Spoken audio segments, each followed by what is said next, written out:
축구 전문 채널 스포츠 학개론에 오신 것을 환영합니다. 축구 분석 전문 채널로서 여러분들에게 오직 축구 정보만 전달해 드리겠습니다. 끝으로 구독과 좋아요 부탁드리겠습니다. 그럼 지금부터 축구 학개론과 시간을 가져보겠습니다. 첫 번째 경기는 뉴캐슬 대 첼시입니다. 먼저 뉴캐슬은 4-3-3 포메이션을 바탕으로 측면 전개와 강한 압박 전환, 빠른 속공 운영을 핵심 전술로 삼습니다. 이삭과 반스는 전방 침투의 강점을 가지며 브루노 기마랑이스는 중원에서 템포 조절과 압박 회피 능력이 뛰어난 자원입니다. 조엘링톤, 셰어, 루이스, 타겟 등 일부 이탈자가 있으나 홈에서는 수비 집중력과 공격 연계 효율이 안정적으로 작동되는 팀입니다. 이어서 첼시는 4-2-3-1 포메이션을 기반으로 점유율과 전방 압박을 중심으로 한 주도권 기반 빌드업 축구를 선호합니다.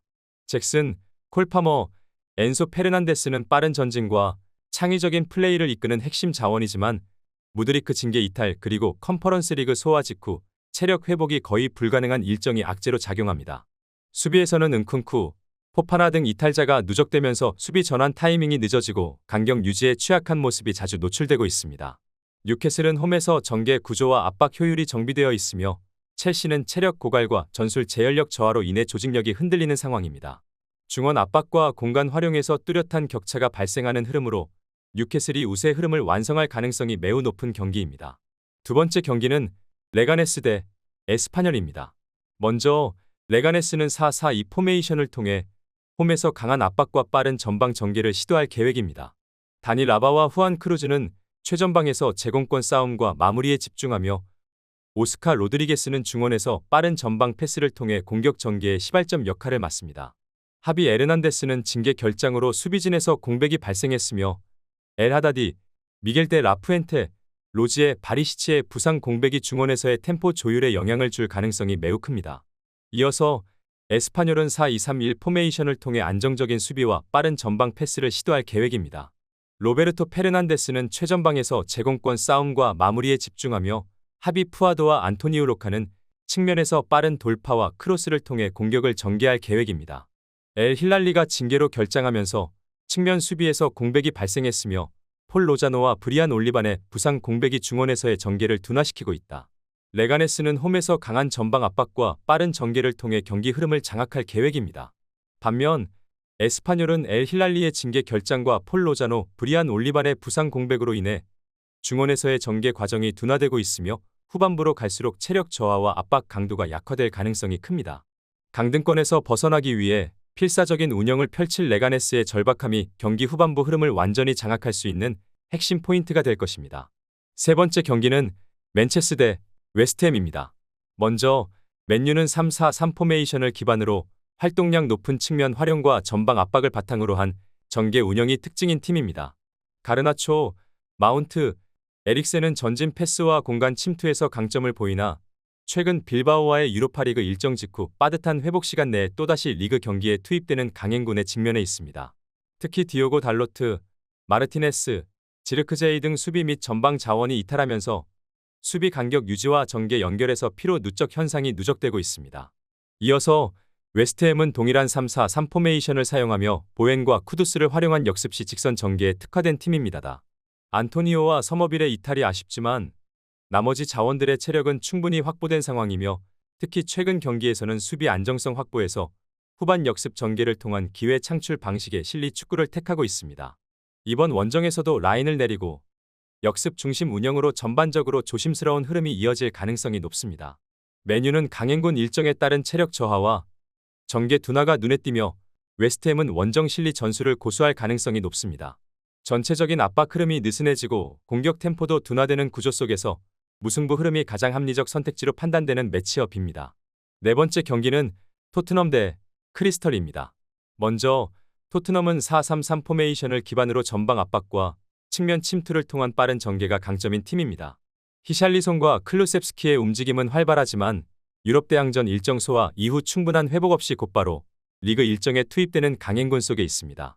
드라구신과 베리발의 부상 이탈도 후방 안정감에 영향을 주는 변수이며 무엇보다 체력 저하로 인해 압박 강도와 공수 전환 템포가 저하되는 흐름이 예상됩니다.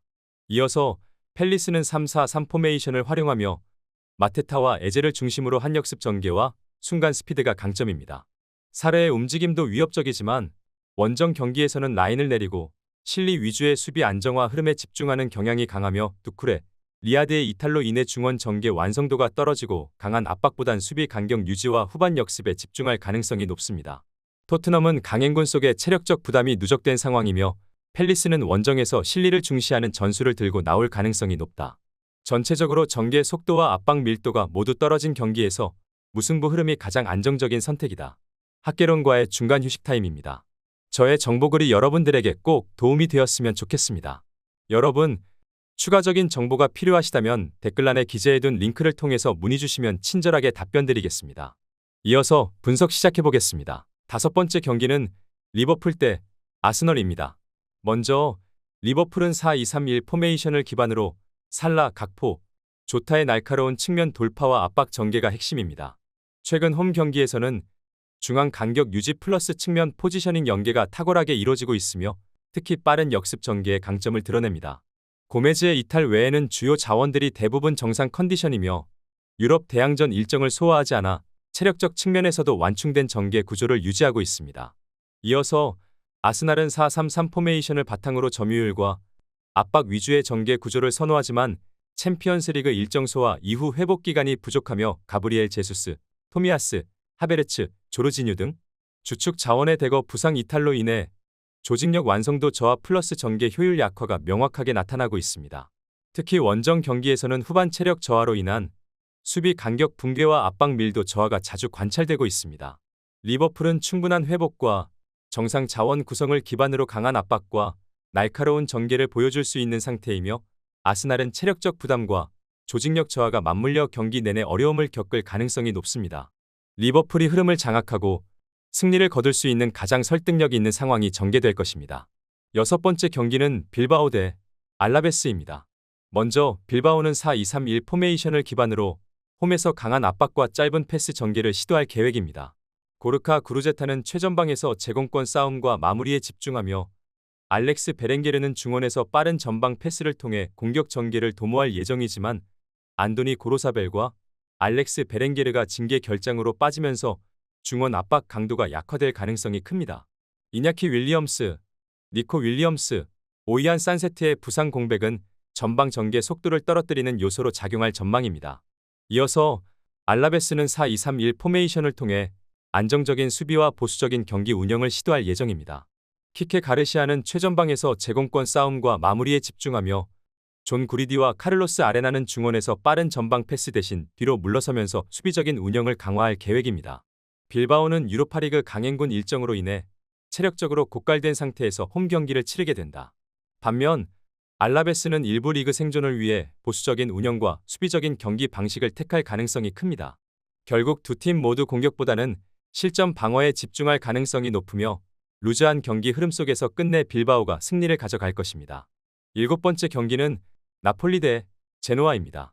먼저 나폴리는 4-3-3 포메이션을 바탕으로 고밀도 점유와 측면 침투 전개의 강점을 보이는 팀입니다.